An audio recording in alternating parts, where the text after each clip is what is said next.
একজন নাগরিক হিসেবে এই হত্যার সুষ্ঠু বিচার চান তিনি। তামজিদ সুমনের রিপোর্ট। 2009 সালের 25 ও 26 ফেব্রুয়ারি পিলখানায় বিডিআর বিদ্রোহের ঘটনায় 57 সেনা সদস্য সহ মারা যান 74 জন মানুষ। নারকীয় ওই ঘটনা শুধু বিডিআরের অভ্যন্তরীণ ছিল না, বাইরের ইন্ধনে হয়েছে তা নিয়ে হতাহতদের পরিবারের প্রশ্ন রয়েই গেছে।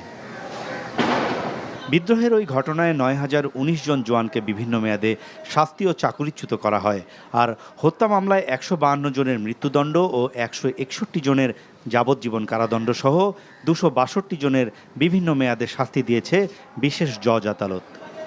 রোমহর্ষক এই ঘটনার বৈচারিক আদালতের রায়ের বিরুদ্ধে আপিলের পূর্ণাঙ্গ রায়ও হয়েছে। তবে এই হত্যা মামলার তদন্ত নিয়ে উঠেছে বিভিন্ন প্রশ্ন।